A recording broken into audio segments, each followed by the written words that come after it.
নেশাগ্রস্ত অবস্থায় স্ত্রীকে উপহার দিয়ে রাগ ভাঙাতে সিউড়ি পৌরসভার লাভ সাইন চুরি করেছিলেন বাপন বাদ্যকর। পৌরপিতার অভিযোগের ভিত্তিতে পুলিশের হাতে ধরা পড়ে যুবক। যদিও এই লাভ সাইন চুরি করা কারণ জানতে পেরে কার্যত চোখ কপালে উঠে যায় সিউড়ি থানার আইসি সঞ্জয়ন ব্যানার্জি এবং পৌরপিতা উজ্জ্বল চ্যাটার্জির।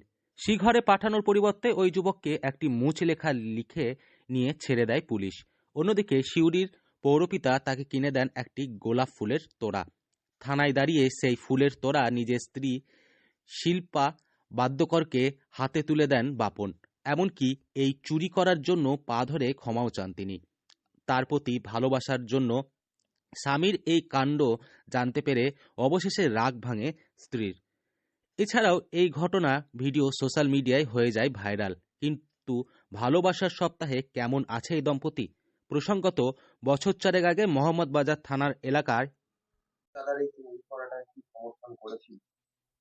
না, চুরি করাটা আমার আর ভালো চোখে দেখছি না।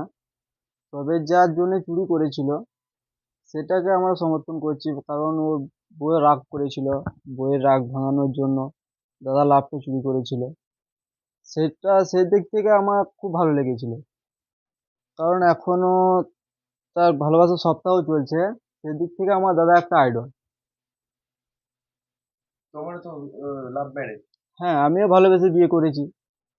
কি মনে হয় একজন প্রেমিক হিসেবে সে কতটা সাকসেসফুল? সে 100%। আমি তাকে 100% সাকসেসফুল, মানে কি বলবো, প্রেমিক হিসেবে হ্যাঁ, প্রেমিক হিসেবে। কোড়াপুকুরের বাসিন্দা বাপন বাদ্যকরের সঙ্গে বিয়ে হয় সিউড়ির মল্লিকগুণ পাড়ার বাসিন্দা শিল্পা বাদ্যকরের। বাপন পেশায় ছিলেন একজন গাড়ি চালক। মা, বাবা, স্ত্রী ও ছেলেকে নিয়ে সংসার মন্দ চলছিল না বাপনের।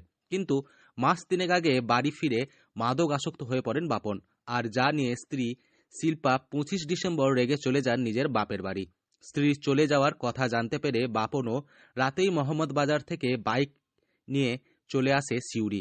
এছাড়াও বউয়ের রাগ ভাঙাতে সে গোলাপ ফুলের তোড়া কিনতে যায় বিভিন্ন দোকানে।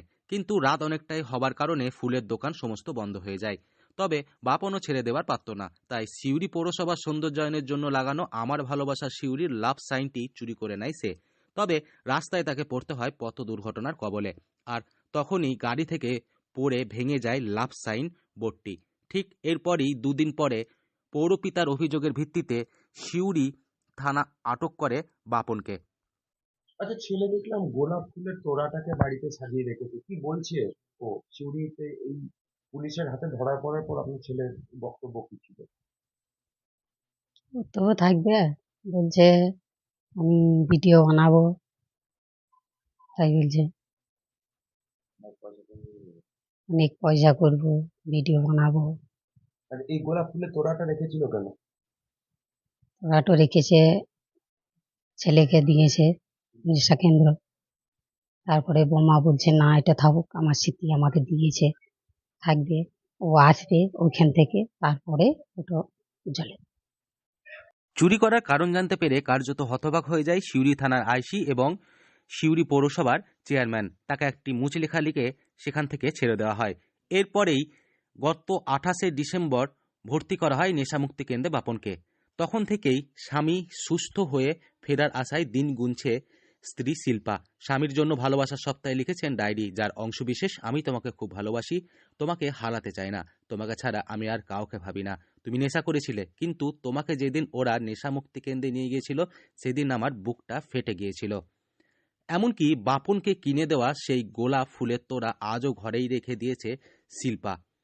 শুধু তাই নয়, স্ত্রীর প্রতি বাপনের ভালোবাসা দেখে মুগ্ধ তার মা, বাবা, ভাই এবং নেটিজেনেরা। বীরভূম থেকে সৌভিক ডায়েরি রিপোর্ট, লোকাল 18 বাংলা।